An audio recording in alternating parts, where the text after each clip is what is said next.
이제 일본 대표단과는 더 이상 할 이야기가 없습니다. 한국이 원하는 조건이라면 무엇이든 다 맞추겠습니다. 제발 우리 원유를 최우선으로 받아주십시오. 숨이 턱 막히는 사우디아라비아 최고급 호텔 회의실. 35년간 중동 기름줄을 지고 상전 노릇을 하던 일본 대표단의 안색이 하얗게 찌렸습니다.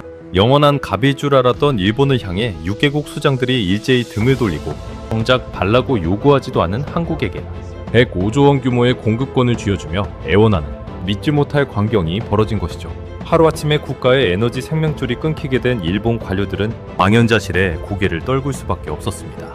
도대체 한국이 열사의 땅에서 어떤 기적을 쏘아 올렸길래 콧대 높은 중동 국가들이 앞다투어 대한민국의 손을 꽉 붙잡은 것일까요? 일본의 35년 오만이 산산조각 나며 뼈저린 오열을 낳은 그 통쾌한 인과응보. 지금 그 충격적인 현장을 확인해 보십시오. 그 전에 잠깐 이야기를 시작하기 전에 구독과 좋아요 눌러주시면 정말 감사하겠습니다. 어디에서 듣고 계신지도 댓글에 남겨주시고 함께 해주세요. 저는 다카하시 류지입니다. 올해 63살, 불과 1년 전까지만 해도 일본 경제산업성 에너지 안보국 국장 자리에 앉아 중동의 석유주를 쥐락펴락하던 사람이었죠. 지금 저는 도쿄 외곽의 낡고 비좁은 연립주택 3층 창가에 우두커니 앉아 싸구려 캔 커피를 마시며 제 인생에서 가장 뼈아픈 이 고백을 시작하려 합니다. 제 손끝은 커피 캔을 제대로 쥐지 못할 정도로 미세하게, 아니 아주 흉하게 떨리고 있습니다. 방금 전 낡은 텔레비전 화면을 가득 채운 긴급 속보 때문이었습니다. 대한민국 GCC 6개국과 66조 원 규모 원유 우선 공급 체결. 사실상 중동 원유 독점 확정. 아나운서에 상기되고 흥분된 목소리가 제 좁은 방안을 조롱하듯 날카롭게 울려 퍼졌습니다. 불과 며칠 전 사우디에서 18조 원, UAE에서 30조 원어치의 원유를 쓸어 담더니 이제는 카타르, 쿠웨이트, 바레인, 오만까지 모조리 한국의 품에 안겼다는 충격적인 소식이었죠. 이 소식이 일본 열도 전체에 미친 충격파는 여러분이 상상하시는 그 이상이었습니다. 지난 35년이라는 긴 세월 동안 중동의 에너지를 마치 우리 집 앞마당 우물처럼 마음대로 퍼다 썼던 대일본 제국이 하루아침에 밥그릇을 통째로 빼앗기고 길거리에 나앉은 셈이니까요. 지금 일본 거리는 그야말로 아비규환입니다. 기름값이 폭등해 주유소마다 차들이 끝도 없이 길게 줄을 늘어섰고 떵떵거리던 대기업 상사맨들은 짐을 싸서 중동에서 야반도주하듯 쫓겨나고 있습니다. 그리고 이 모든 끔찍한 비극의 원흉, 무려 105조 원이라는 천문학적인 국부를 허공에 날려버리고 일본을 에너지 식민지로 전락시킨 무능한 책임자가 바로 저 다카하시 류지입니다. 텔레비전 전원을 신경질적으로 꺼버렸지만 귓가에는 여전히 소름 끼치는 환청이 맴돌았습니다. 제발 우리 원유를 받아주십시오. 그 콧대 높고 거만하던 중동의 왕족들이 한국을 향해 무릎을 꿇듯 고개 숙이던 그 굴욕적인 장면이 제 망막에 화인처럼 깊숙이 찍혀버렸습니다. 대체 어디서부터 무엇이 이토록 처참하게 잘못된 것일까요? 저는 시간을 되돌려 제가 얼마나 끔찍한 오만과 헛된 착각 속에 살았는지, 그리고 대한민국이라는 거대한 파도를 어떻게 철저히 비웃고 멸시했는지 낱낱이 자백하려 합니다. 모든 비극의 썩은 씨앗이 싹트기 시작한 것은 지금으로부터 12년 전 2014년 8월 사우디아라비아의 수도 리야드에서였습니다. 당시 저는 일본 정부를 대표하는 에너지 협상 수석 대표 자격으로 중동 땅을 밟았습니다. 공항 문을 나서는 순간 숨통을 콱 조여오는 섭씨 42도의 뜨거운 모래바람조차도 그날의 제게는 승전보를 알리는 팡파르처럼 달콤하게 느껴졌었죠. 아랍 왕실 전용 검은색 에스컬레이드 차량이 저를 리야드 최고급인 알 마무라 팰리스 호텔로 안내했습니다. 대리석이 깔린 화려한 호텔 로비에 들어서자 아라비아 특유의 진한 카다몬과 장미 향기가 코끝을 스쳤습니다. 저는 그 이국적인 향기를 깊게 들이마시며 속으로 오만하게 중얼거렸습니다. 이 척박하고 뜨거운 사막의 나라를 먹여 살리는 것은 결국 석유고, 그 석유를 제일 비싸게 사주는 최고의 큰손은 바로 우리 일본이다. 고로 나는 이 사막의 진정한 지배자다. 참으로 역겨울 만큼 멍청한 착각이었습니다. 42층 최고급 스위트룸에서 열린 비밀회의. 천장에 금빛 샹들리에가 눈부시게 빛나는 그곳에는 사우디와 UAE의 최고위 에너지 관료들이 굳은 표정으로 줄지어 앉아 있었습니다. 제 맞은편 상석에 앉은 사우디 에너지부의 전략국장. 알마리 아사드는 중동에서만 28년을 구른 70대의 노회한 여우였습니다. 하지만 저는 눈 하나 깜짝하지 않고 거드름을 피우며 가져온 서류를 테이블 위로 툭 던지듯 내려놓았습니다. 알마리 국장님, 이 숫자를 똑똑히 보십시오. 우리 일본이 지난 20년간 당신들 사막 땅에 쏟아부은 돈이 무려 47조 원입니다.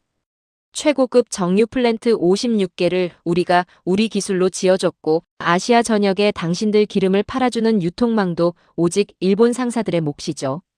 솔직히 까놓고 말해서 우리 일본 제국이 없으면 당신들이 퍼올리는 그 기름은 그저 냄새나는 끈적한 검은 웅덩이에 불과합니다. 그러니 앞으로 위기 상황이 닥치면 그 어떤 나라보다 최우선으로 우리 일본에게 원유를 넘기겠다는 우선 공급 독점 조항에 당장 서명하십시오. 제 입에서 나온 말은 외교적인 협상이 아니라 무례한의 협박에 가까웠습니다. 35년이라는 긴 세월 동안 일본이 중동 곳곳에 쳐놓은 거미줄 같은 기득권은 세상이 두 쪽. 나도 절대 끊어지지 않을 거라는 맹목적인 믿음이 제 눈과 귀를 완전히 가리고 있었기 때문입니다. 알마리 국장은 불쾌한 기색을 숨기며 묵묵히 제 서류를 훑어보더니 깊고 서늘한 눈으로 저를 빤히 응시하며 이렇게 말했습니다. 다카하시 국장님. 그런데 말입니다. 요즘 한국이라는 나라가 이 지역 에너지와 안보에 꽤나 뜨거운 관심을 보이더군요. 한국. 그 단어가 중동 최고위 관료의 입에서 나오는 순간 저는 하마터면 참지 못하고 소리내어 폭소를 터뜨릴 뻔했습니다. 한국이요? 저는 입꼬리를 한쪽으로 올리며 몹시 여유롭게 커피잔을 들어올렸죠. 아, 그 동북아시아의 작은 나라 말입니까? 최근 들어와서 우리를 따라 해보겠다고 발버둥을 치는 모양이던데. 이제 막 걸음마를 뗀 아기들이 이 거친 중동 사막에서 대체 뭘 할 수 있겠습니까? 우리 일본이 피땀 흘려 쌓아 올린 35년의 철옹성 같은 금자탑을 그깟 한국이 쳐다보기나 하겠냐는 말입니다. 저는 겉으로는 미소를 지으며 속으로는 거세게 콧방귀를 뀌었습니다.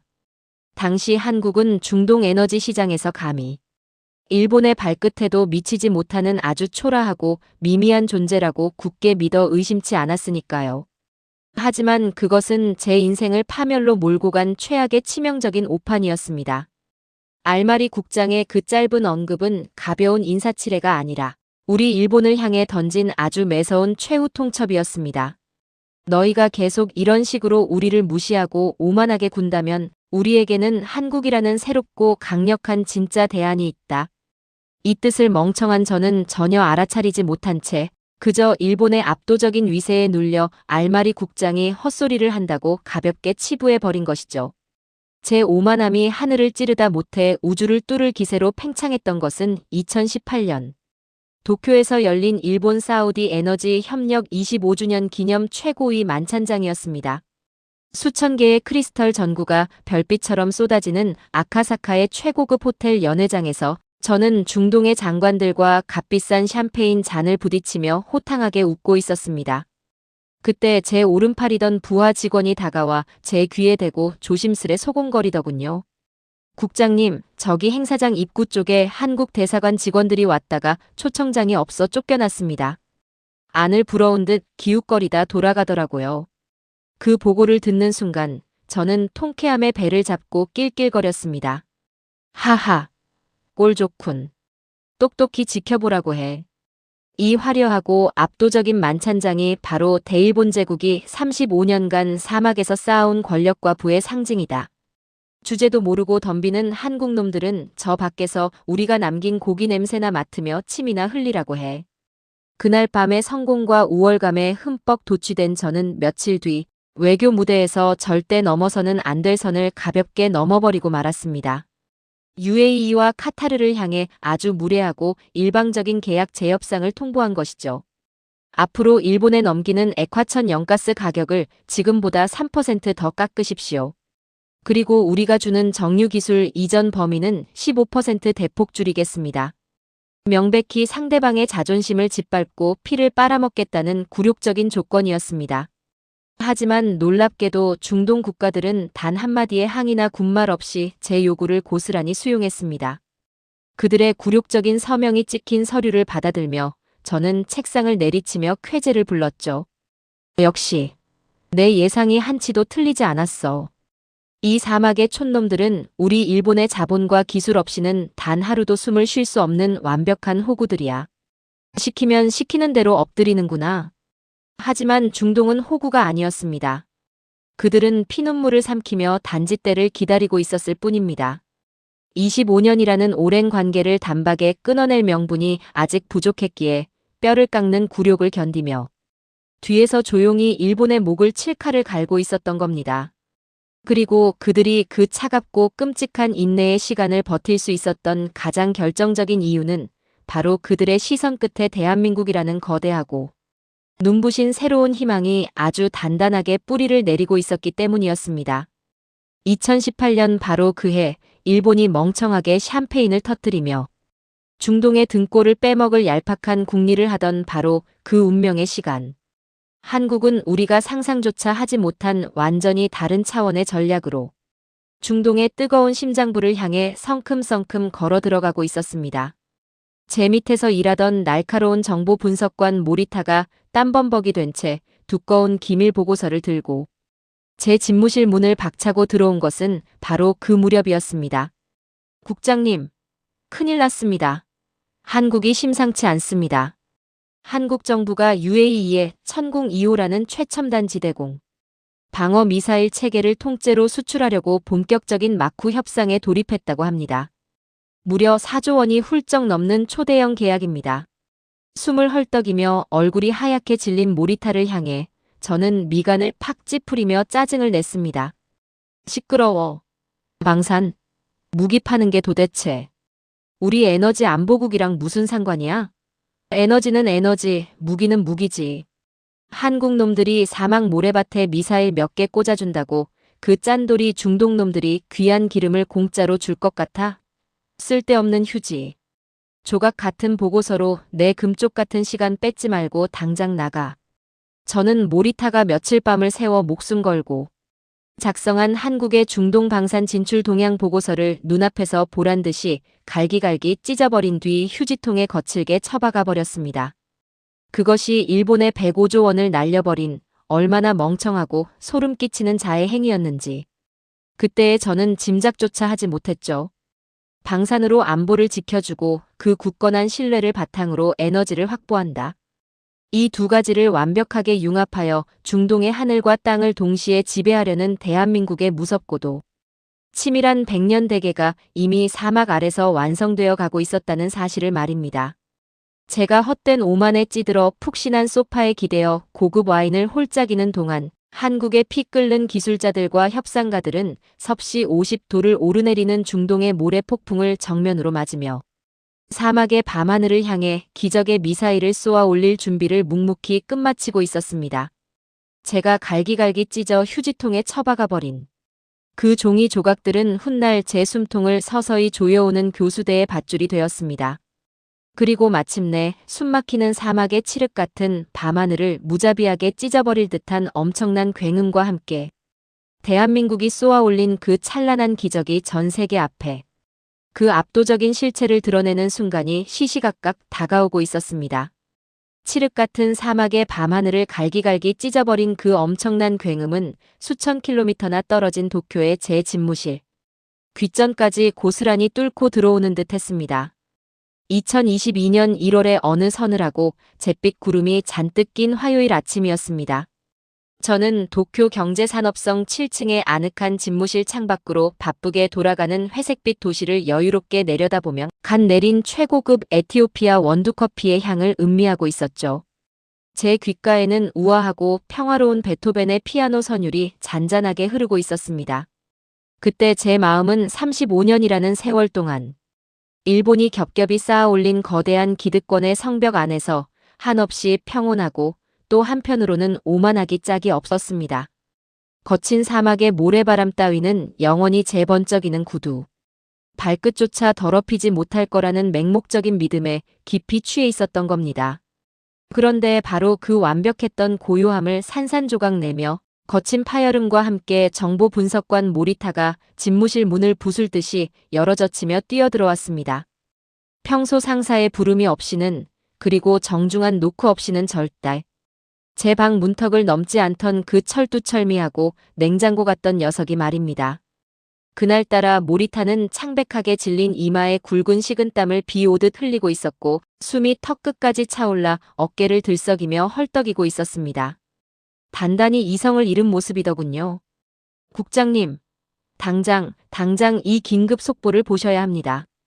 중동이, 아니 전 세계 방산 시장과 에너지 판도가 지금 단 한 방에 완전히 발칵 뒤집혀버리는 초유의 사태가 터졌습니다. 모리타는 경련이 일듯 심하게 떨리는 두 손으로 제 책상 위에 자신의 태블릿 PC를 내동댕이치듯 내려놓았습니다. 저는 갑작스러운 소란에 큰 불쾌감을 느끼며 미간을 잔뜩 찌푸린 채 화면을 들여다보았죠. 태블릿 화면 속에는 제 평온한 아침을 집어삼킬 듯한 믿을 수 없는 새빨간 굵은 자막이 미친 듯이 번쩍이고 있었습니다. 대한민국 지대공 방어 미사일 천궁 2호 UAE 실전 배치 직후 쏟아지는 적 미사일 완벽 요격. 실전 방어율 94.2%의 압도적 기적 달성. 전 세계 군사 전문가들 경악. 저는 제 두 눈을 의심하며 거의 화면에 코를 박을 듯이 바짝 다가가 기사를 읽어내려갔습니다. 외신들이 다급하게 타전한 기사의 내용은 가히 충격과 공포 그 자체였습니다. 예멘의 무장 후티 반군이 작심을 하고 아부다비 전체를 잿더미 불바다로 만들어버리기 위해 죽음의 비를 뿌리는 끔찍한 상황이 벌어진 것입니다. 사방에서 치명적인 살상력을 가진 탄도 미사일과 순항 미사일, 그리고 무려 47대에 달하는 자폭 드론이 마치 새까만 말벌떼처럼 중동의 심장부를 향해 무자비하게 돌진해 오는 절체절명의 위기 상황이었죠. 아부다비 도심에는 뼈를 깎는 듯한 공습 사이렌이 울려 퍼졌고 왕족들조차 새파랗게 질려 지하 벙커로 뛰어들던 그 숨막히는 찰나였습니다. 바로 그때 사막 한가운데 우뚝 솟아 진을 치고 있던 대한민국의 최첨단 지대공 방어체계 천궁 2호가 무시무시한 화염을 뿜으며 칠흑 같은 하늘을 향해 연달아 비상했습니다. 고막을 찢는 듯한 엄청난 굉음과 함께 한국이 쏘아올린 미사일들이 마치 하늘 전체를 덮는 거대한 황금빛 방어막을 치듯 아부다비 상공을 완벽하게 장악해버리는 경이로운 광경이 펼쳐진 것입니다. 적의 흉악한 미사일과 자폭 드론들이 지상에 닿기도 전에 허공에서 모조리 흔적도 없이 산산조각 내버리는 그야말로 신의 방패와도 같은 기적을 대한민국이 연출해낸 것이죠. 전 세계 내로라 하는 군사 강국들조차 혀를 내두르며 입을 다물지 못하는 공식 방어 성공률 94.2%. 그 콧대 높고 천문학적인 돈을 쏟아붓는 미국의 자랑. 패트리어트 미사일조차 실전에서는 감히 꿈도 꾸지 못하는 압도적이고 경이로운 대기록을 아시아의 작은 나라 대한민국이 사막 한가운데서 보란듯이 꽂아버린 놀라운 현실이었습니다. 하지만 이 엄청난 기적의 증거 앞에서도 저는 억지로 콧방귀를 뀌며 태블릿을 책상 끄트머리로 휙 밀어버리고 말았습니다. 모리타, 자네 지금 제정신인가? 고작 이런 삼류 할리우드 영화에서나 나올 법한 과장된 찌라시 기사를 들고 감히 국장실 문을 박차고 들어와 한국 놈들이 사막에서 자기들 헐값 무기 좀 팔아보겠다고 말도 안 되는 엉터리 과장 광고를 뿌려대는 게 뻔하지 않나. 94.2%라고? 지나가던 사막의 낙타가 배를 잡고 코웃음을 칠 허무맹랑한 수치군. 저는 짐짓 여유로운 척 입가에 비웃음을 머금었습니다. 하지만 사실 제 속에서는 알 수 없는 기분 나쁜 불안감이 시커먼 뱀처럼 따리를 틀고 있었죠. 떨리는 손을 감추려 식어가는 커피잔을 다시 집어들었습니다. 하지만 모리타는 평소에 고분고분하던 모습과 달리 절대 물러서지 않고 두 주먹을 하얗게 질릴 정도로 꽉 쥔 채 목에 핏대를 세우며 소리치더군요. 국장님, 제발 낡은 자존심은 버리시고 현실을 똑바로 직시하십시오. 이것은 한국 정부가 꾸며낸 일방적인 홍보 발표가 절대 아닙니다. 미국 국방부의 최정예 정찰 위성이 실시간으로 격추 궤적을 포착했고 미군 독립 최고 검증팀이 교차 검증을 통해 공식적으로 도장을 힘껏 찍어준 완벽한 팩트 데이터라고요. 심지어 세계 최강 미국조차도 한국에 이 소름 끼치도록 미친 기술력의 경악을 금치 못하고 방금 전 펜타곤 내부에서 긴급 분석 회의까지 소집한 초유의 위급 상황입니다. 그 말을 듣는 순간 제 손에 들려있던 하얀 도자기 커피잔이 미세하게 덜덜 떨리기 시작했습니다. 출렁이던 뜨거운 에티오피아 커피가 제 손등 위로 엎질러졌지만 저는 살같이 데이는 그 뜨거움조차 전혀 느낄 새가 없었죠. 천하의 미국이 공식 인정했다고, 펜타곤이 발칵 뒤집혔다고, 그 동북아시아의 작은 나라가 독자적으로 만든 무기가 미국도 쩔쩔매는 중동의 심장부를 그토록 완벽하게 방어해냈단 말인가. 심장 한구석 깊은 곳에서부터 검고 차가운 공포가 독버섯처럼 걷잡을 수 없이 피어올랐습니다. 하지만 저는 대일본제국 경제산업성의 에너지 안보국장이라는 알량하고 썩어빠진 자존심 때문에 그 거대한 공포를 억지로 짓눌러버리는 어리석은 짓을 저지르고 말았습니다. 시끄러워.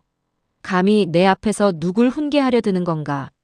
설령 자네 말대로 그 망할 격추 수치가 전부 진짜 팩트라 쳐도 까짓것 하늘에다 미사일 폭죽 하나. 잘 쏘아 올린 게 우리 일본이 쥐고 있는 이 거대한 에너지 안보랑 대체 무슨 상관이 있다는 건가? 방산 무기는 그저 무기일 뿐이고 시커먼 원유는 원유야. 철저한 장사꾼인 그 영악한 UAE 왕족놈들이 감히 우리 일본과 피로 맺은 35년 의리를 헌신짝처럼 저버리겠나?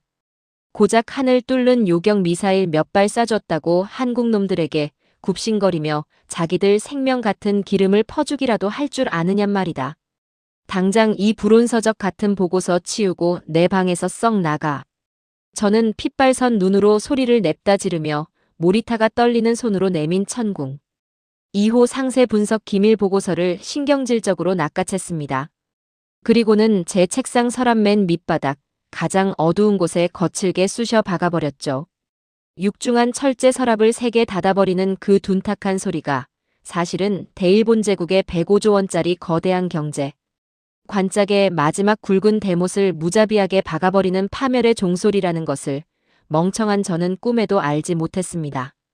어둠 속에 영원히 처박힌 그 소중한 진실의 보고서 위에는 제 오만 방자하고 건방진 손글씨로 한국의 홍보용 억지 과장 수치 추정, 일고의 가치도 없음.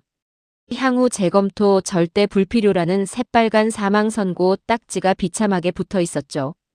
이것이 바로 제가 제 두 손으로 일본의 명운을 갈기갈기 찢어 박살 내버린 두 번째이자 도저히 돌이킬 수 없는 가장 치명적인 패착이었습니다. 그렇게 억지로 현실을 도피하며 아까운 골든타임을 허비한 지 불과 2달 뒤 2022년 3월에 눈부시게 따스한 벚꽃 피는 봄날이 찾아왔습니다. 저는 발 디딜 틈 없이 붐비는 출근길 도쿄의 만원. 지하철 안에서 이리저리 흔들리며 스마트폰으로 아침 국제뉴스를 건성건성 훑어보고 있었죠. 충곤증 탓에 하품을 참아가며 기사를 넘기던 제 시선이 어느 순간 벼락을 맞은 듯 멈춰 섰습니다. 경제면 일면을 통째로 가득 채운 대문짝만한 고화질 컬러 사진 한 장이 마치 날카로운 얼음. 송곳처럼 제 숨통을 콱 틀어막아 버린 것입니다. 사진 속에는 콧대 높기로 소문나 좀처럼 남에게 고개를 숙이지 않는 중동의 거물, UAE의 차기. 군주 왕세자가 활짝 핀 해바라기처럼 환하게 웃고 있었습니다. 놀랍게도 그는 대한민국 대통령의 손을 양손으로 꼭 맞잡은 채 깊은 존경심을 담아 고개 숙여 인사하는 믿기 힘든 장면을 연출하고 있었죠. 그리고 그 사진 아래 달린 굵고 선명한 기사의 헤드라인은 제 심장. 박동을 완전히 얼어붙게 만들기에 충분했습니다. 긴급 속보. UAE 왕세자 극비리 전격 방한. 단순한 무기 수입 차원을 넘어 K방산에 대한 무한한 신뢰를 바탕으로 한 전무후무한 에너지 안보. 포괄적 1등급 파트너십으로 양국 관계 전격 격상 합의. 66조 원 규모의 오일머니 한국으로 향하나. 저는 일순간 심한 호흡 곤란을 느끼며 넥타이를 거칠게 잡아당겼습니다. 튀어나올 듯이 커진 두 눈으로 기사 본문을 미친 듯이 파고들어 읽어내려갔죠. 내용은 저의 모든 상식을 파괴하고 있었습니다. 한국의 천궁 2호가 절체절명의 위기 속에서 자국민의 귀한 목숨과 수백조 원에 달하는 석유, 인프라 자산을 기적처럼 구해주자 뼛속까지 깊은 감명과 충격을 받은 UAE 왕세자가 중동 왕족 특유의 알량한 체면 따위는 가차없이 내던져버린 겁니다.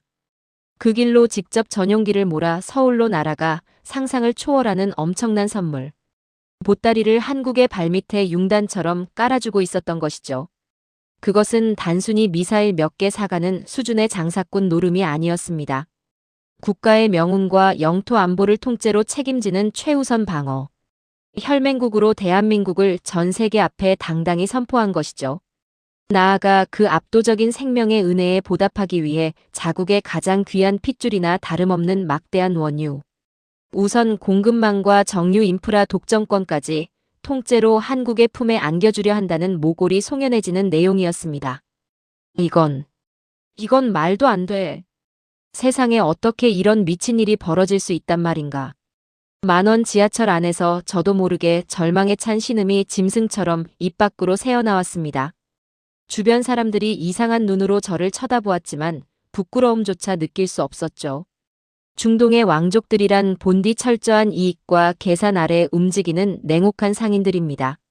하지만 동시에 자신들의 등에 칼을 꽂지 않고 목숨을 걸고 등 뒤를 지켜주는 진짜 전사에게는 조상 대대로 내려오는 모든 재산과 피를 바쳐서라도 은혜를 갚고야 마는 사막 특유의 극한의 맹목적인 의리를 가진 자들이기도 했습니다. 제가 애써 부정하고 서랍 속에 처박으며 비웃었던 그 두려운 가설, 즉 압도적인 방산 기술력이 굳건한 안보 신뢰를 낳고 그 신뢰가 피보다 붉고 진한 에너지 독점권으로 완벽하게 치환된다는 무시무시한 전략 공식이 지금 제 눈앞에서 아주 소름 끼치도록 단 한치의 오차도 없이 완벽하게 실현되어 버리는 악몽 같은 현실을 마주한 것입니다. 그날 늦은 밤 모두가 퇴근하고 정막만이 맴도는 텅 빈 경제산업성 집무실에 홀로 덩그러니 남았습니다. 창밖의 화려한 도쿄타워를 멍하니 바라보던 제 모습은 참으로 늙고 초라하기 그지없었죠.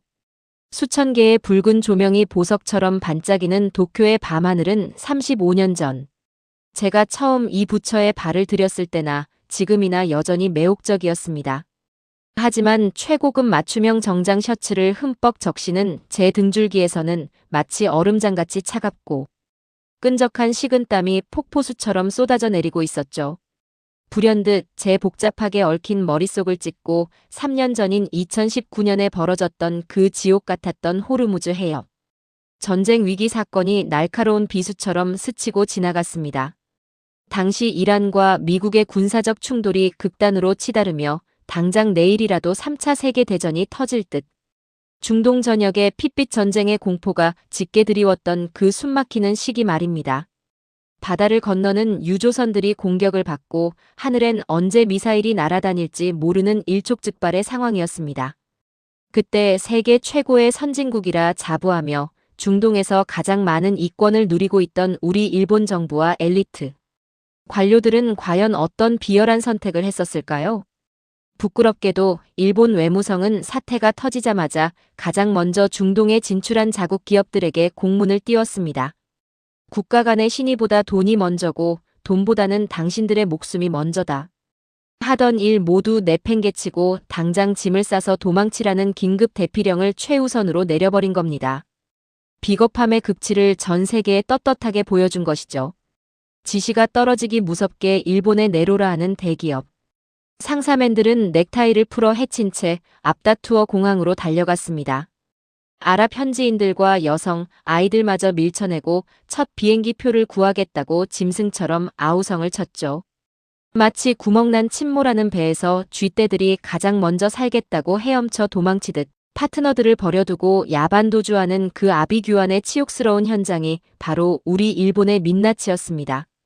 그런데 그 절망적인 순간 대한민국 기업들은 과연 어떤 미련한 짓을 벌이고 있었을까요?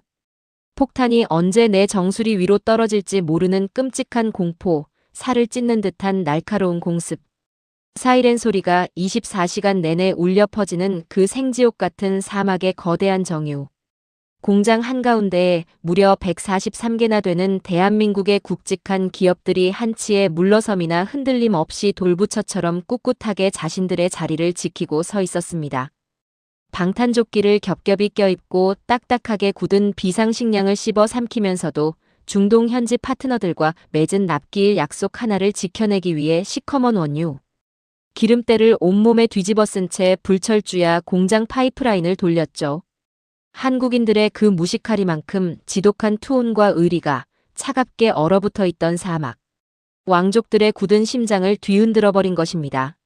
훗날 카타르의 산업부 장관이 외신 기자들 앞에서 눈시울을 붉히며 떨리는 목소리로 선언하던 그 장면을 저는 심장에 대못이 박히는 고통 속에서 똑똑히 기억해냈습니다. 한국은 우리가 가장 두렵고 처절한 고립무원의 상태에 빠졌을 때 모두가 돈 가방을 챙겨 떠나는 그 순간에도 유일하게 우리 곁을 떠나지 않고 피를 나눈 형제처럼 등을 맞대고 싸워준 이 세상 유일무이한 진짜 혈맹입니다. 이제야 제 하얗게 텅 빈 머릿속에 흩어져 있던 모든 잔혹한 퍼즐 조각들이 하나의 거대하고 완벽한 그림으로 꿰맞춰지기 시작했습니다. 2019년 쏟아지는 죽음의 공포 속에서도 절대 도망치지 않고 목숨을 걸고 현장을 지켜낸 한국인들의 그 미련할 정도의 뜨거운 의리. 그리고 2022년 사막의 밤하늘에서 비처럼 쏟아지는 적의 미사일로부터 완벽하게 중동의 심장을 막아낸 한국의 그 경이롭고 압도적인 최첨단 방산 기술력. 인간이 보여줄 수 있는 최고의 진정성과 신의 경지에 이른 최고의 기술력. 이 두 가지가 사막 한가운데서 거대한 용광로처럼 결합하여 의심 많고 콧대 높은 중동 6개국 왕족들의 가슴속 깊은 곳에 대한민국이야말로 목숨을 걸고 우리의 영혼과 영토를 지켜줄 단 하나의 진짜 형제다라는 절대적인 종교적 신앙을 영원히 각인시켜버린 무서운 결과였던 것입니다. 그렇다면 그 잘난 우리 일본은 도대체 그동안 사막에서 무슨 짓거리를 하고 있었던 걸까요? 지난 35년이라는 긴 세월 동안 그저 돈 냄새만 귀신같이 맡고 달려가 단물과 알맹이만 쪽쪽 빨아먹다 정작 상대가 피를 흘리며 위기에 처하면 가장 먼저 비열하게 꼬리를 말고 도망치는 하급 장사치에 불과했던 추악한 미천이 전 세계 앞에 낱낱이 드러난 셈입니다. 제가 고급 호텔 소파에 기대어 종이 쪼가리에 불과한 숫자로 쓰인 우선 계약서에 목을 메고 우월감에 취해 낄낄대고 있을 때 대한민국은 뜨겁게 요동치는 붉은 심장과 감히 범접할 수 없는 압도적인 무기 체계로 중동의 영혼과 대지를 통째로 집어삼켜버렸던 것이죠. 국장님. 정막을 깨고 들려오는 힘없는 목소리에 흠칫 놀라 고개를 돌려보니 어느새 집무실 반쯤 열린 문가의 부하 직원인 사토 차장이 유령처럼 파리한 안색으로 서 있었습니다. 그의 덜덜 떨리는 손에는 방금 전 중동 대사관에서 긴급 암호망을 타고 날아온 붉은색 외교 전문이 위태롭게 들려 있었죠. 사토 차장의 초점 잃은 눈빛에는 깊은 체념과 처절한 절망, 그리고 저의 이 끔찍한 오만을 향한 분노 섞인 원망이 아주 짙게 서려 있었습니다. 방금 사우디와 카타르 왕실로부터 공식 외교 통보가 당도했습니다. 내년도 105조 원 규모의 국가 원유 우선 공급 최상위 협상 테이블에서 우리 일본의 이름을 1순위에서 완전히 영구 제명하겠다고 합니다. 그리고 그 가장 명예롭고 절대적인 독점의 자리에 다른 누구도 아닌 바로 대한민국을 단독으로 모시겠다고 공식 선언했습니다. 제 머릿속에서 대일본 제국이라는 거대한 철옹성이 뿌리째 뽑혀 와르르 무너져 내리는 끔찍하고 파괴적인 굉음이 울려 퍼졌습니다. 35년간 중동의 피를 빨아먹으며 교만하게 쌓아올린 105조 원짜리 일본의 거대한 모래성이 한국이라는 막을 수 없는 거대한 진실의 쓰나미에 휩쓸려 단 1초 만의 흔적도 없이 사막의 먼지로 사라져버리는 그 끔찍한 파멸의 서막이 마침내 오르고 만 것이죠. 저는 공포에 덜덜 떨리는 두 다리를 주체하지 못한 채 털썩, 처참하고 비참하게 무너져 내리고야 말았습니다. 최고급 가죽 의자 위로 처참하게 무너져 내린 제 귓가에는 사토 차장이 가늘게 떨며 바닥에 떨어뜨린 붉은색 외교 전문이 부딪히는 소리만이 거대하고 불길하게 울려 퍼졌습니다. 저는 덜덜 떨리는 손을 뻗어 바닥에 흩어진 그 종이들을 어떻게든 주워 담으려 애를 썼지만 손가락 마디마디에 도무지 힘이 들어가지 않아 허공을 허우적거리는 꼴이 참으로 비참하기 짝이 없었죠. 105조 원. 대일본 제국의 1년 국방비 예산과 맞먹는 어마어마한 그 천문학적인 숫자가 오직 제 어리석고 멍청한 오만함 하나 때문에 단숨에 허공의 먼지처럼 증발해버렸다는 사실이 도무지 뇌로 전달되지 않았습니다. 어떻게든 이 악몽 같은 현실을 되돌려야 한다는 짐승 같은 절박함에 저는 미친 사람처럼 책상 위 전화기를 집어들고 사우디 왕실의 직통 VIP 라인 버튼을 마구잡이로 눌러댔습니다. 전화 신호음이 길게 울려 퍼졌습니다. 평소 같았으면 단 한 번의 신호음이 채 끝나기도 전에 수화기 너머로 굽신거리는 목소리가 들려왔을 중동의 고위 관료들이었습니다. 하지만 그날따라 수화기 너머로는 차갑고 무심한 기계음만이 10분, 20분이 넘도록 제 심장을 날카롭게 후벼파며 울려 퍼질 뿐이더군요. 제 얼굴은 이미 죽은 사람처럼 잿빛으로 질려갔고 이마에서는 차가운 식은땀이 턱을 타고 뚝뚝 떨어져 최고급 명품 넥타이를 흉하게 적시고 있었습니다. 제발, 제발 전화를 받아라. 대일본 제국의 35년 공든 탑이 이대로 허망하게 끝날 수는 없어. 저는 넥타이를 거칠게 뜯어풀며 목이 터져라 절규했지만 돌아오는 것은 뼈가 시리도록 철저한 외면과 무거운 침묵뿐이었습니다. 더 이상 지체할 수 없겠다 싶어 저는 당장 다음 날 새벽에 뜨는 가장 빠른 중동행 비행기에 제 늙은 몸을 억지로 우겨넣는 선택을 하고야 말았습니다. 어떻게든 직접 중동 땅을 밟고 얼굴을 맞대어 왕족들의 바짓가랑이라도 구질구질하게 붙잡고 늘어져야만 이 끔찍한 국가적 파국을 막을 수 있다는 얄팍하고도 비참한 계산에서였죠. 10여 시간의 지옥 같은 비행 끝에 간신히 도착한 사우디아라비아 리야드 공항. 불과 몇 년 전만 해도 제 방문 소식에 아랍 왕실의 최고급 의전 차량 10여 대가 줄을 서고 레드카펫이 길게 깔려있던 그 화려했던 공항 입구에는 이제 사막의 먼지를 뽀얗게 뒤집어 쓴 낡은 일반 택시들만이 덩그러니 서서 저를 조롱하듯 바라보고 있었습니다.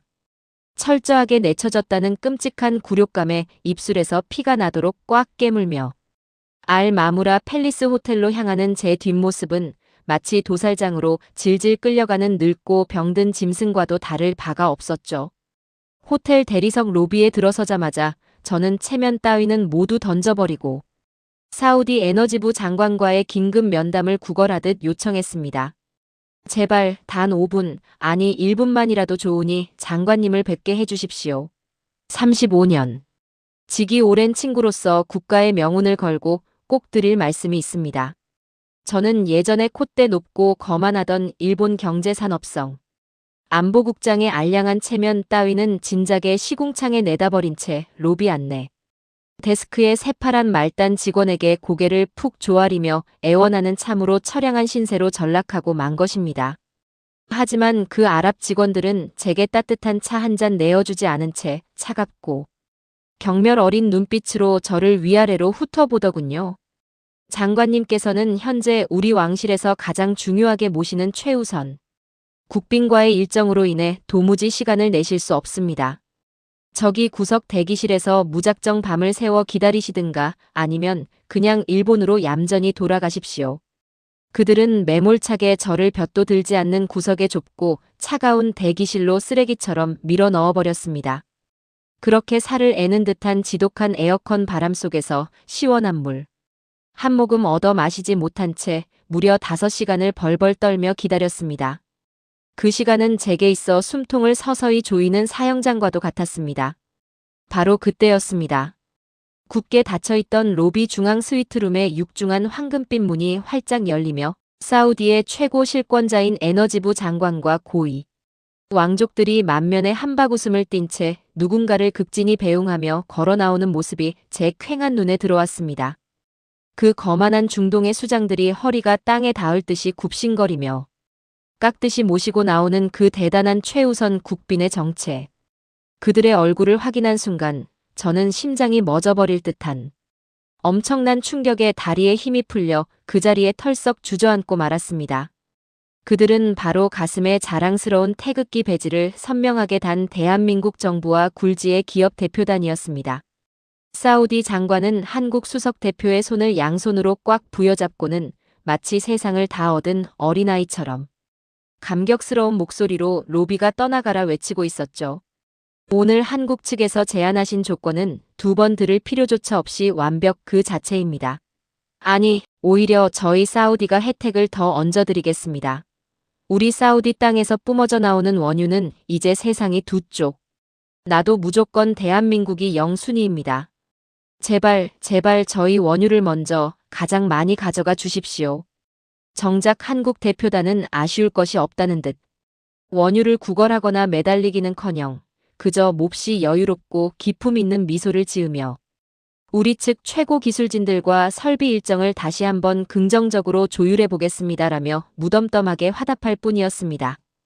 달라고 무리하게 요구하지도 않은 한국에게 중동의 절대 맹주 사우디아라비아가 스스로 무려 18조 원어치의 원유 독점 공급권을 발밑에 갖다 바치며 제발 사달라 바짓가랑이를 붙들고 늘어지는 이 기막히고도 소름 끼치는 광경.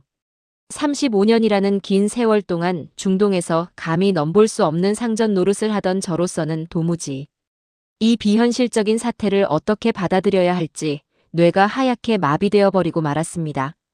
한국 대표단이 사우디 왕실이 내어준 화려한 국빈용 의전 차량을 타고 유유히 호텔을 떠나간 뒤 장관의 보좌관이 마지못해 저를 빈 회의실 안으로 불렀습니다. 저는 이미 넋이 나간 채 다리를 질질 끌며 기어가듯 장관 앞에 섰습니다. 장관님, 도대체 저희에게 왜 이러시는 겁니까? 우리 일본이 지난 35년간 이 사막에 쏟아부은 돈과 정성이 도대체 얼만데 고작 하늘에 방어 미사일 몇 개 쏴준 저 한국에게 어떻게 이토록 철저하고 잔인하게 우리를 버리실 수 있단 말입니까? 저는 목에 핏대를 세우며 눈물 섞인 피 끓는 절규를 토해냈죠. 그러자 사우디 장관은 탁자 위에 놓인 차갑게 식은 아라비아 커피잔을 가볍게 부딪히는 소리가 나게 내려놓으며 저를 마치 벌레 보듯 아주 싸늘하고 경멸에 찬 눈빛으로 내려다보았습니다. 다카하시 국장. 당신네 콧대 높은 일본인들은 여전히 과거에 썩어 문드러진 종이 계약서 쪼가리에 취해 세상이 지금 어떻게 뒤집히고 돌아가는지 전혀 깨닫지 못하고 있군요. 우리가 저 위대한 한국의 머리를 숙이고 매달리는 이유가 고작 미사일 무기 때문이라고 생각합니까? 물론 천궁 이후로 사막의 밤하늘을 수호해 우리 자국민의 귀한 목숨을 지켜준 은혜도 감히 하늘보다 높지만 진짜 핵심은 따로 있습니다. 당신들이 그토록 우습게 보며 하청업체 취급하던 한국의 압도적인 정유 기술 말입니다. 순간 제 머리를 커다란 망치로 세게 얻어맞은 듯한 멍한 충격이 전신을 훑고 지나갔습니다. 정유 기술이라니요? 장관은 참으로 한심하다는 듯 혀를 차며 말을 이어갔습니다. 우리 중동 땅 밑에서 쏟아져 나오는 원유는 당신도 알다시피 불순물. 찌꺼기와 황이 잔뜩 섞인 아주 골치 아프고 싸구려인 중진류입니다. 그냥 쓰면 시커먼 매연과 공해가 너무 심해서 선진국에서는 환경 문제로 아예 쳐다보지도 않는 애물단지죠. 그런데 저 한국 사람들은 어떤 기적을 일으킨 줄 아십니까? 그들은 수백조 원을 아낌없이 투자해 이 더럽고 끈적한 중동의 찌꺼기 원유를 전 세계가 앞다투어 탐내는 가장 맑고 깨끗한 최고급 황금빛 항공유와 가솔린으로 마법처럼 연성해내는 세계 1위의 고도화 정유 설비를 구축해냈습니다. 에너지 안보국장이라는 당신도 익히 잘 알 텐데요. 지금 전 세계 최강대국 미국 하늘을 날아다니는 비행기들이 쓰는 수입 항공유의 무려 68.6%가 바로 메이드 인 코리아, 한국산이라는 그 무시무시한 사실을 말입니다. 장관의 입에서 단호하게 터져나온 진실은 제 알량한 상식을 찢어발기는 참으로 무섭고도 예리한 비수였습니다. 우리가 이 척박한 사막에서 기름을 캐내어 전 세계의 비싼 값에 팔아먹고 살려면 한국이라는 거대하고 완벽한 마법의 정수기가 반드시 필요합니다. 만약 한국의 정유사들이 내일부터 당장 우리 중동 기름을 끊어버리고 대신 깨끗한 미국산 셰일가스나 북해산 브렌트유로 공장 설비를 싹 돌려버리면 어떻게 될까요? 우리 중동 경제는 그날부로 심장이 먹고 완전히 끝장나는 겁니다. 일본은 그저 우리 기름을 돈 주고 사서 태워 없애버리는 단순 무식한 소비자에 불과하지만 한국은 우리 원유에 새로운 숨결을 불어넣어 전 세계로 뻗어나가게 해주는 생명줄이자 제2의 산유국 그 자체란 말입니다. 그제야 저는 제가 얼마나 우물 안개구리처럼 멍청하고 한심하게 세상을 살아왔는지 뼈저리게 깨닫고 말았습니다. 무기로 중동의 안보를 완벽하게 지켜주고 위기의 순간에 절대 등을 돌리지 않는 굳건하고 미련한 의리를 보여주었으며 거기에 더해 세계 최고의 압도적인 정유 기술로 중동 전체의 경제적 목줄이자 생명줄을 완전히 쥐락펴락하고 있었던 위대한 대한민국. 중동 국가들 입장에서는 우리 일본처럼 으름장을 놓을 대상이 아니라 오히려 한국이 변심하여 등을 돌릴까봐 매일 밤 두려움에 벌벌 떨며 매달려야 하는 절대적인 슈퍼갑의 위치에 서 있었던 것이죠. 제가 한국을 일개 하청업체 취급하며 콧방귀를 뀌고 비웃고 있을 때 그들은 이미 사막의 콧대 높은 왕들을 자신의 발밑에 두고 조종하는 진정한 지배자로 당당히 군림하고 있었던 겁니다. 그래서 우리 걸프 협력회의 GCC 6개국 왕족들은 어젯밤 만장일치로 긴급 결의안에 서명했습니다. 장관의 마지막 선언은 제 남은 숨통마저 완벽하고 잔인하게 끊어놓는 사형 선고와도 같았습니다. 사우디, UAE, 카타르, 쿠웨이트, 바레인, 오만. 우리 6개국은 단 하루의 망설임이나 이견도 없이 오직 대한민국만을 최우선 에너지 협력국으로 모시기로 굳게 맹세했습니다. 연간 66조 원이라는 막대한 규모의 원유 우선 공급권을 한국의 손에 쥐어주기 위해 오히려 아쉬운 우리가 먼저 그들에게 머리를 조아리고 사정사정하며 제발 사달라 애원한 것입니다. 달라고 먼저 요구하지도 않은 한국에게 제발 우리 기름을 독점해 달라고 피눈물을 흘리며 매달린 우리의 절박함과 그들의 위대함이 이제야 조금 이해가 되십니까? 그러니 더 이상 과거의 썩은 동아줄을 붙잡고 구질구질하게 굴지 말고 당장 내 방에서 그리고 우리 숭고한 중동 땅에서 영원히 꺼지십시오. 제 정수리로 시퍼런 벼락이 내리치는 듯한 끔찍한 충격이었습니다. 그 냉혹한 한마디에 저는 완전히 넋을 잃고 영혼마저 바스라져 내렸습니다. 연간 66조 원. 10년을 합치면 무려 660조 원에 달하는 천문학적이고 경이로운 국부가 고스란히 한국의 품으로 쏟아져 내리는 동안 우리 일본은 철저하게 버림받고 국제에너지 사회의 미아로 비참하게 전락해버린 이 지옥 같은 현실. 일본 경제를 떠받치던 가장 거대하고 튼튼했던 에너지의 기둥이 바로 제가 콧방귀를 뀌며 비웃었던 그 작은 나라 대한민국의 거대한 손에 의해 그 뿌리째 완벽하게 뽑혀버린 것이죠.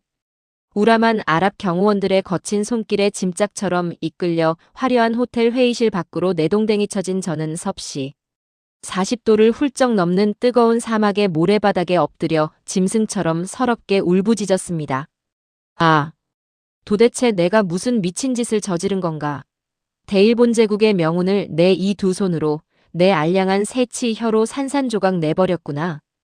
피눈물을 쏟아내며 두 주먹으로 가슴을 치고 땅을 파며 후회해 보았지만 이미 모든 것은 돌이킬 수 없는 파멸의 나락 밑바닥으로 영원히 떨어져 버린 후였습니다. 사막의 뜨거운 태양이 제 정수리를 자비 없이 불태우듯 내리쬐고 있었지만 제 심장만큼은 시베리아 벌판의 얼음장처럼 차갑게 식어가며 덜덜 떨리는 것을 느꼈습니다. 어떻게 공항으로 돌아왔는지 기억조차 나지 않는 상태로 도망치듯 다시 올라탄 도쿄행 비행기 안.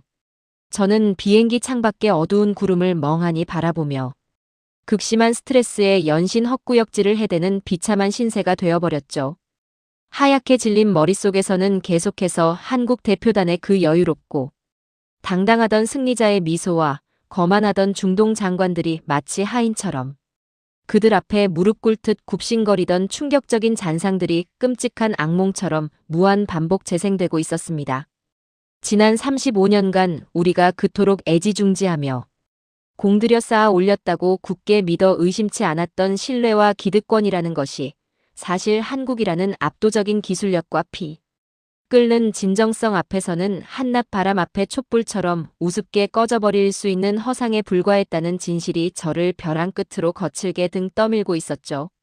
일본 열도로 돌아오는 어두운 하늘길 위에서 저는 미세하게 경련하는 손으로 조심스레 스마트폰을 켜서 국제 에너지 시장의 실시간 동향을 확인했습니다. 화면을 켜자마자 폭포수처럼 쏟아져 내리는 새빨간색의 주가 폭락. 지표들이 제 두 눈을 무자비하게 찌르고 들어왔습니다. 공교롭게도 호르무즈 해협의 군사적 위기가 다시금 최고조로 달아오르자마자 전 세계에 피 튀기는 원유 확보 전쟁이 벌어졌습니다. 그 아비 규환 속에서 유독 6개국에게 철저히 버림받은 우리 일본만 처참하게 고립되어 피를 철철 흘리고 있는 지옥 같은 상황이 실시간으로 펼쳐진 것입니다. 다른 서방의 선진국들은 어떻게든 대안을 찾아 이리저리 허둥대거나 미국 바지가랑이에 매달려 구걸을 하고 있었지만 그마저도 상황은 여의치 않아 보였습니다. 반면 대한민국은 어떻습니까? 그들은 마치 거대한 태풍의 눈 한가운데 고요히 서 있는 것처럼 한없이 평화롭고 안정적으로 국정을 운영하고 있었죠. 외신들은 앞다투어 한국의 경이로운 위기관리 능력과 압도적인 외교 승리를 대서특필하기 바빴습니다. 중동 6개국의 기적 같은 단합, 대한민국에게 중동 최우선 공급망의 마스터키를 통째로 넘겨주다. 달라고 떼쓰지 않아도 먼저 챙겨주는 중동의 맹목적인 K사랑, 일본의 35년 공든 탑을 하루아침에 완벽하게 붕괴시키다. 이런 자극적인 헤드라인들이 제 심장을 수만 개의 시퍼런 바늘로 난도질하는 듯한 끔찍한 고통을 안겨주었습니다. 한국의 굴지 정유사들은 중동에서 쏟아져 들어오는 무한한 원유를 바탕으로 공장 굴뚝을 24시간 풀가동하며 오히려 기름이 부족해 헉헉대는 전 세계를 상대로 비싼 프리미엄을 얹어 석유 제품을 수출하며 천문학적인 달러 흑자를 쓸어 담고 있었습니다. 반면 우리 일본의 정유사들은 당장 내일 아침 기계에 부을 원유 한 방울조차 구하지 못해 줄줄이 공장 가동을 중단하고 수만 명의 노동자들이 하루아침에 길거리로 나앉게 생겼으니 이 얼마나 뼈저린 대비입니까? 이 모든 참혹한 파멸의 씨앗을 뿌린 원흉이 바로 오만방자했던 저라는 사실에 저는 참지 못하고 비행기 좁은 화장실에 숨어 들어갔습니다. 흔들리는 거울 속에 비친 제 초라하고 늙고 패배감에 찌든 얼굴을 마주하며 저는 스스로의 뺨을 미친 듯이 사정없이 내려쳤습니다. 살이 터지고 찢어지는 듯한 고통이 얼굴을 강타했지만 제 영혼이 겪고 있는 그 참담하고 거대한 절망의 깊이에 비하면 이깟 육체의 고통은 그저 세 발의 피에 불과했죠. 알량한 과거의 숫자에 갇혀 오만과 착각에 눈이 멀었고 대한민국의 그 위대한 진가와 노력을 짓밟고 비웃었던 대가. 그것은 105조 원이라는 어마어마한 국가의 피 같은 재산을 잿더미로 만들어버리고 내 조국 일본을 영원한 에너지 식민지의 구렁텅이로 몰아넣은 이 끔찍하고도 통쾌한 인과응보로 제 목을 조르고 있었던 것입니다. 비행기 좁은 화장실 거울 앞에서 제 자신의 뺨을 미친 듯이 후려치며 피눈물을 삼켰던 그날. 짐승처럼 울부짖다 지친 몸을 이끌고 나리타 공항 게이트를 나서는 순간 제 두 눈에 가장 먼저 들어온 것은 잔혹하리만큼 차갑게 식어버린 일본의 끔찍한 현실이었습니다. 불과 며칠 전까지만 해도 밤하늘을 대낮처럼 눈부시게 밝히며 대일본 제국의 불을 과시하던 도쿄 도심의 화려한 네온 사인들은 마치 치명적인 전염병이라도 돈 것처럼 일제히 시커멓게 꺼져버렸습니다. 중동으로부터의 원유 수급이 전면 차단될 위기에 처하자 다급해진 일본 정부가 국가 비상사태를 선포하고 강제 절전 조치를 내린 것이었죠. 도쿄의 젖줄인 8차선 도로 위에는 자동차들이 멈춰서서 거대한 주차장으로 변해 있었고 문을 연 몇 안 되는 주유소마다 기름을 구하려는 차들이 끝도 없이 수 킬로미터나 꼬리를 물고 늘어서 있었습니다. 심지어 주유기 앞에서는 먼저 기름을 넣겠다고 멱살을 잡고 주먹 다짐을 벌이는 사람들의 처절한 비명과 절규가 도시의 어둠을 찢으며 흉흉하게 울려 퍼지고 있었죠. 지난 35년이라는 긴 세월 동안 중동 사막의 거대한 큰손 행세를 하며 에너지만은 세상 부러울 것 없이 물쓰듯 펑펑 써대던 경제대국 일본이었습니다. 그런 내 조국이 하루아침에 기름 한 방울에 목숨을 걸고 벌벌 떠는 참담한 후진국 신세로 전락해버린 이 생지옥 같은 풍경. 그리고 그 모든 파국의 원흉이 다름 아닌 제 알량한 오만함 때문이라는 끔찍한 죄책감에 저는 아스팔트 바닥에 주저앉아 숨조차 제대로 쉴 수 없었습니다. 다음 날 아침 천근만근 무거운 발걸음을 이끌고 간신히 출근한 경제산업성. 7층의 공기는 그야말로 시퍼런 칼날이 날아다니는 살얼음판과도 같았습니다. 평소 저를 보면 90도로 허리를 굽히며 아부하던 엘리트 후배 관료들은 약속이라도 한 듯 일제히 제 눈을 피하며 조용히 뒷걸음질을 쳤습니다. 심지어 제가 복도를 지나갈 때마다 등 뒤에서 노골적으로 경멸. 어린 혀를 차는 소리와 비아냥거리는 수군거림마저 귓전을 때렸죠. 도망치듯 들어간 제 집무실 책상 위에는 이미 장관의 붉은 직인이 선명하게 찍힌 파면 및 징계해고, 통지서가 차가운 비수처럼 놓여 있었습니다. 장관실로 불려간 저는 35년간 뼈를 묻으며 충성을 바쳤던 제 평생의 상사로부터 인간이 들을 수 있는 가장 참혹하고 모멸적인 질타를 맨몸으로 견뎌내야만 했습니다. 다카하시. 내 놈의 그 썩어빠진 오만함과 멍청한 판단 하나 때문에 우리 대일본 제국이 입은 직접적인 경제 손실이 자그마치 105조 원이다. 기회비용과 국가 신용도 하락까지 전부 합치면 일본 국가 예산이 통째로 휘청일 판국이야. 사우디아라비아 왕실에서 문전박대당하고 UAE에서 영구 제명당하고 카타르의 귀한 액화가스마저 한국의 입에 통째로 헌납해버리다니. 내 놈은 일본을 구렁텅이로 몰아넣은 매국노이자 역적 중의 역적이다.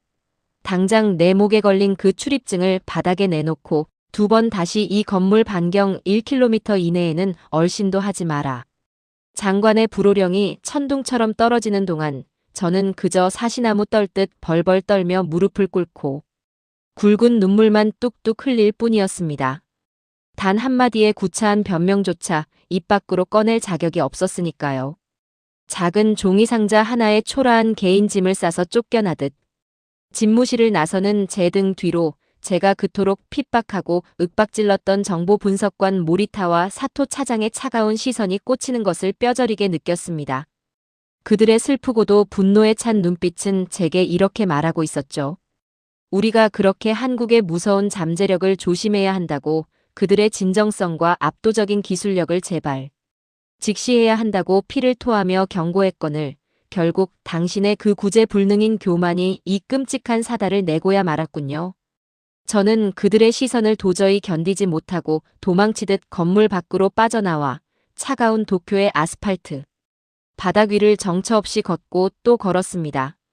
제가 경제산업성에서 비참하게 쫓겨난 직후 일본 경제의 굵직한 혈관이라 불리던 거대 종합상사들의 무시무시한 연쇄 도미노 붕괴가 본격적으로 시작되었습니다. 미쓰비시, 이토추, 스미토모, 마루베니. 이름만 들어도 일본을 굳건히 지탱하던 그 자부심 넘치던 4대 거대 상사들이 줄줄이 중동 국가들과의 계약 갱신에서 가차없이 퇴짜를 맞거나 상상조차 할 수 없는 불리한 헐값 조건으로 내몰리게 된 것입니다. 수십 년간 수많은 상사맨들이 사막에서 피땀 흘려 쌓아 올린 영업망과 유통 라인이 하루아침에 휴지 조각이 되어 공중으로 분해되었고, 떵떵거리던 엘리트 직원들은 중동 길거리로 나앉아 하루아침에 실업자 신세가 되었습니다. 아침 뉴스를 틀면 매일같이 쏟아지는 대기업들의 도산 위기 소식과 일본의 국가 신용 등급이 추락한다는 경고가 마치 제 심장을 후벼 파는 날카로운 가시처럼 다가왔습니다. 이 모든 끔찍하고 거대한 연쇄작용이 다름 아닌 제가 2014년 사우디 회의실에서 한국을 비웃으며 내뱉었던 그 한마디의 오만에서 비롯되었다는 잔혹한 진실이 저를 미치게 만들었죠. 그렇게 화려하고 권위 넘쳤던 공직 생활에서 비참하게 내쫓긴 지 어느덧 1년이라는 긴 시간이 흘러 지금 저는 도쿄 외곽의 낡고 좁은 연립주택에서 마치 숨죽인 유령처럼 살아가고 있습니다. 저녁 식탁에 마주 앉은 아내 유키코는 이제 저와 눈조차 마주치려 하지 않고 그저 묵묵히 식은 밥만 삼키고 있을 뿐입니다. 평생을 잘나가는 경제산업성 국장님의 사모님으로 대접받으며 자부심 하나로 살아왔던 그녀였습니다. 하지만 남편이 국가에 105조 원의 손실을 입힌 대역죄인으로 언론에 낙인 찍히자 동네의 작은 마트조차 고개를 푹 숙이고 도둑고양이처럼 다녀야 하는 비참하고 불쌍한 처지가 되어버린 것입니다. 아내의 깊은 한숨 소리를 들을 때마다 저는 차라리 죽어버리고 싶은 심정이었습니다. 하지만 저를 가장 미치고 팔짝 뛰게 만드는 고통은 따로 있었습니다. 바로 제 삶의 유일한 자랑이었던 하나뿐인 아들, 류이치의 차갑고 날선 원망이었죠. 도쿄의 대형 에너지 컨설팅 회사에서 가장 앞서가며 촉망받던 엘리트였던 아들은 얼마 전 술에 잔뜩 취해 집으로 비틀거리며 들어와 제 가슴에 도저히 뽑을 수 없는 거대한 대못을 박아버렸습니다. 아버지, 도대체 왜 그러셨습니까? 아버지가 그 얄팍하고 알량한 자존심으로 한국을 짓밟고 무시한 대가를 왜 M1 제가 제 인생을 바쳐 치러야 하냐고요. 105조 원을 허공에 날려버린 그 멍청한 국장의 아들이라는 끔찍한 꼬리표 때문에 저는 이번 핵심 임원 승진에서도 보기 좋게 누락됐고 회사에서는 마치 투명 인간처럼 철저히 소외당하고 있습니다. 심지어 아버지가 뭔 줄 아십니까? 지금 우리 부서에서는 일본 에너지 외교의 참혹한 실패와 한국의 압도적 성공 모델 분석이라는 치욕스러운 프로젝트를 진행하고 있습니다. 매일 아침 회의 시간마다 아버지가 남긴 그 참담하고 어리석은 오판의 기록들을 교재 삼아 띄워놓고 부서원 전체가 비웃으며 조리돌림을 하고 있다고요. 제 찬란했던 인생과 미래마저 아버지가 다 망쳐버린 겁니다. 눈알이 붉게 충혈되어 피눈물을 흘리며 절규하는 아들의 모습 앞에 저는 그저 짐승처럼 앓는 소리를 내며 두 손으로 얼굴을 감싸 쥐고 바닥에 엎드려 울부짖을 수밖에 없었습니다. 이 세상에서 가장 작고 비참한 아버지, 그것이 지금의 제 모습이었습니다. 제가 이렇듯 끔찍한 지옥의 불구덩이 속에서 평생을 뼈저리게 후회하며 발버둥 치는 동안 바다 건너 대한민국은 그야말로 건국 이래 최고의 눈부신 황금기를 맞이하며 전 세계의 하늘을 향해 찬란하게 솟아오르고 있었습니다. 낡은 스마트폰을 켤 때마다 메인 화면에 쏟아지는 한국의 기적 같은 뉴스들은 저를 끝없는 절망의 구렁텅이와 미칠 듯한 부러움 속으로 밀어넣기에 충분했습니다. 대한민국 호르무즈 해협 전쟁 위기 속에서도 국제에너지기구 평가 아시아 에너지 안보 지수 압도적 1위 달성, 중동 GCC 6개국, 한국 정유사의 자국의 원유 무제한 최우선 공급 공식 선언. 전 세계 주요 국가들이 원유를 구하지 못해 발을 동동 구르고 텅 빈 기름 탱크 때문에 거대한 공장들을 멈춰 세우는 이 사상 초유의 살벌한 글로벌 위기 속 유독 대한민국만큼은 중동에서 폭포수처럼 쏟아져 들어오는 막대한 원유를 바탕으로 24시간 정유 공장의 굴뚝을 쉴 새 없이 팽팽하게 돌리고 있었습니다. 어디 그뿐이겠습니까?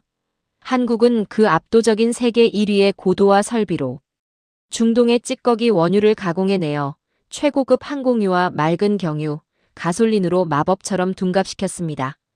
그리고는 원유에 굶주려 헐떡이는 유럽의 강대국들과 심지어 우리 일본에게까지 엄청난 프리미엄 마진을 붙여 되팔며 그야말로 천문학적인 달러를 진공청소기처럼 싹쓸이하고 있는 기가 막힌 상황이었죠. 미국의 월스트리트 저널과 영국의 파이낸셜 타임스, 프랑스의 르몽드 같은 네로라 하는 세계 국급 언론들은 연일 대한민국의 눈부신 성과를 일면 톱기사로 대서특필하며 찬사의 기사를 쏟아내고 있었습니다. 최첨단 방산 무기로 피를 나눈 형제의 안보를 하늘에서 지켜주고 쏟아지는 폭탄과 전쟁의 위기 속에서도 파트너를 버리지 않고 끝까지 곁에 남은 진짜 의리를 보여주었다. 거기에 압도적인 정유 기술력으로 사막의 더러운 찌꺼기를 찬란한 황금으로 연성해낸 대한민국. 무기, 기술, 그리고 진심이 결합된 이 완벽한 삼위일체야말로 21세기 전 세계 모든 국가가 뼈저리게 본받아야 할 가장 위대하고 완벽한 국가 전략 모델이다. 외신들의 그 압도적인 극찬을 한 줄 한 줄 읽어내려가며 저는 덜덜 떨리는 두 손을 부여잡고 다시 한번 통곡을 터뜨리고 말았습니다. 돌이켜보면 35년이라는 그 길고도 거대했던 시간 동안 우리 일본은 그저 얄팍한 종이 계약서와 차가운 계산기로 중동 사람들을 상대해왔습니다. 그들은 단지 우리의 막대한 자본과 돈이 필요했을 뿐 단 한 번도 우리 일본을 진정한 파트너나 형제로 생각하지 않았던 것이죠. 하지만 대한민국은 완전히 달랐습니다. 그들은 불과 7년이라는 짧은 시간 동안 뜨겁게 요동치는 붉은 피와 진심, 그리고 인간의 한계를 뛰어넘는 압도적인 기술력으로 중동 사람들의 그 굳게 닫힌 차가운 심장 자체를 통째로 얻어낸 것입니다. 제가 영원한 의리라며 철저히 짓밟고 무시했던 한국은 사실 사막 한가운데서 진짜 슈퍼갑이 되는 영리하고도 위대한 방법을 완벽하게 알고 있었던 겁니다. 무기로 그들의 하늘을 방어해주고 기술로 밥줄과 생명줄을 이어주며 폭탄이 떨어지는 죽음의 위기 때도 절대 등을 돌리지 않는 그 미련하리만큼 강인한 뚝심. 결국 우리 일본이 잔머리를 굴리며 쌓아온 35년의 썩어빠진 계산이 한국이 보여준 7년의 뜨거운 진심 앞에 그야말로 산산조각이 나며 완벽하게 무릎을 꿇고 만 것입니다. 방 안의 낡은 텔레비전 화면 속에는 또 한 번 중동을 방문해 걸프 6개국 왕족들의 열렬한 환호와 기립박수를 받으며 레드카펫 위를 당당하게 걷고 있는 대한민국 대통령과 듬직한 기업인들의 자랑스러운 모습이 생생하게 비치고 있습니다. 그들의 여유롭고 빛나는 미소 뒤로 제 어리석고 멍청한 판단 때문에 끝없는 나락으로 떨어져 버린 내 조국. 일본의 어둡고 참담한 그림자가 겹쳐 보이는 것은 결코 우연이 아닐 것입니다. 과거에 화려했던 영광에만 취해 현실의 혁신을 게을리하고 파트너의 뜨거운 진심을 차갑게 외면한 국가의 말로가 얼마나 비참하고 끔찍한지 저는 제 온몸과 인생을 던져 전 세계에 뼈저리게 증명해버린 셈입니다. 이제 저는 피를 토하는 심정으로 인정할 수밖에 없습니다. 과거 오만방자하게 군림했던 대일본 제국의 시대는 이제 영원히 끝이 났고 진정한 의리와 신의 그리고 세계 최강의 실력을 갖춘 대한민국의 찬란한 시대가 활짝 열렸음을 말입니다. 돈다발로 얄팍한 껍데기는 살 수 있어도 사람의 진실한 마음과 굳건한 신뢰는 결코 돈으로 살 수 없다는 이 단순하고도 무서운 진리를 저는 105조 원이라는 어마어마한 수업료를 치르고 모든 것이 잿더미가 된 지금에서야 피눈물로 깨닫고 있습니다. 세계 최고를 자랑하는 K방산과 K정유기술력 그리고 빗발치는 죽음의 공포 속에서도 묵묵히 파트너의 곁을 끝까지 지켜낸 위대한 한국인들의 그 뜨거운 뚝심과 진정성. 그 위대한 힘이 척박한 사막 한가운데서 빚어낸 66조 원의 경이로운 기적 앞에 저는 늙고 병든 두 무릎을 꿇고 그저 멍하니 대한민국의 찬란한 비상을 올려다볼 수밖에 없는 참으로 작고 비참한 패배자일 뿐입니다. 부디 저 다카하시 류지의 이 참혹하고도 부끄러운 실패의 기록이 거침없이 세계를 향해 뻗어나가는 위대한 대한민국에게는 더 크고 눈부신 도약을 위한 굳건한 디딤돌이자 작은 반면 교사가 되기를 진심으로 기도하며 모든 것을 잃은 늙은 패장의 쓰라린 고백을 여기서 마칩니다. 어르신들, 오늘 들려드린 이야기 어떻게 들으셨나요? 35년이라는 긴 세월 동안 중동에서 막대한 자본과 기득권만 믿고 상전 노릇을 하던 일본이 하루아침에 105조 원이라는 어마어마한 국부를 허공에 날리고 비참하게 몰락하는 과정. 참으로 묵은 체증이 싹 내려가는 듯한 통쾌한 사이다 결말이 아니었나 싶습니다. 오늘 사연의 주인공인 다카하시 류지의 피눈물 나는 뼈저린 고백을 들으며 참 많은 생각이 교차하셨을 겁니다. 일본은 그저 차가운 계산기를 두드리며 자국의 이익만 줬다가 전쟁 위기가 닥치자 가장 먼저 짐을 싸서 도망친 비겁한 자들이었죠. 하지만 우리 대한민국은 완전히 달랐습니다. 폭탄이 빗발치는 생지옥 같은 공포 속에서도 현지 파트너와의 굳건한 신의를 지키기 위해 우리 143개의 기업들은 목숨을 걸고 끝까지 현장에 남아 구슬땀을 흘렸습니다. 거기에 사막의 칠흑 같은 밤하늘을 완벽하게 지켜낸 최첨단 방산 기술, 그리고 중동의 찌꺼기 기름을 최고급 황금빛 항공유로 탈바꿈시키는 세계 1위의 정유 기술력까지 목숨을 건 진정성과 세계를 압도하는 기술력, 이 두 가지가 완벽하게 결합하자 아무리 콧대 높은 중동의 왕족들이라 할지라도 스스로 머리를 조아리며 66조 원이라는 어마어마한 원유, 독점 공급권을 우리 조국에 쥐어줄 수밖에 없었던 것입니다. 돈으로 화려한 껍데기는 살 수 있어도 사람의 진실한 마음과 신뢰는 결코 살 수 없다는 귀한 진리를 우리 대한민국이 전 세계 앞에 찬란하게 증명해낸 것이지요. 그런데 여러분, 지금 우리 후배들이 저 멀리 사막 한가운데서 최첨단 미사일을 쏘아 올리고 세계 최고의 정유 공장을 당당하게 돌리며 중동의 귀빈 대접을 받을 수 있는 그 든든한 밑바탕에는 과연 무엇이 있었을까요? 바로 1970년대와 80년대 그 섭씨 50도를 오르내리는 펄펄 끓는 중동 열사의 땅에서 묵묵히 구슬땀을 흘리며 무에서 유를 창조해내신 우리 어르신들의 거룩한 희생이 있었기 때문입니다. 사랑하는 가족을 굶기지 않기 위해, 그리고 가난에 허덕이던 헐벗은 조국을 보란듯이 일으켜 세우기 위해 그 곱고 귀한 청춘을 거친 사막의 모래바람 속에 기꺼이 바치셨던 분들이 바로 지금 이 영상을 보고 계신 여러분 아니겠습니까?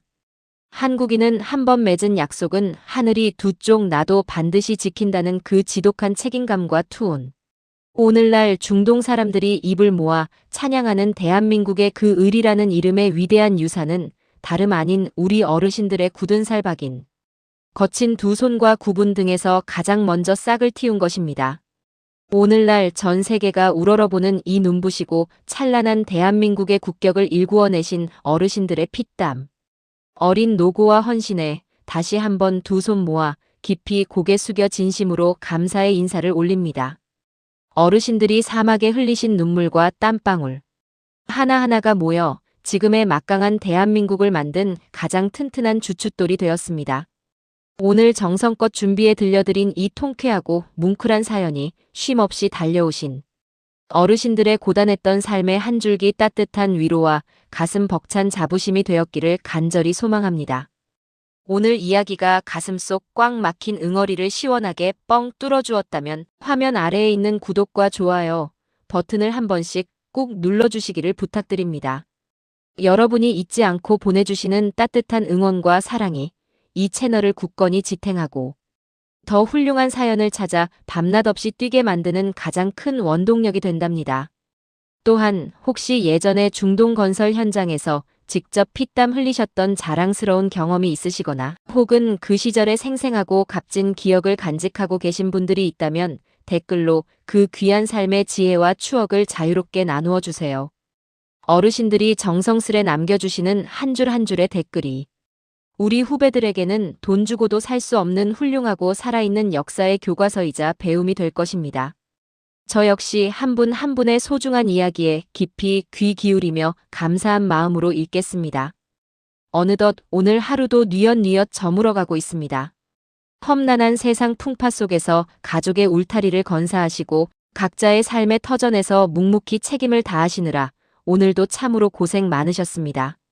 세상이 아무리 빠르게 변하고 무심하게 세월이 흘러도 이 위대한 조국을 맨손으로 찬란하게 빚어내신 당신은 영원한 우리의 자랑이자 살아 숨쉬는 위대한 역사입니다.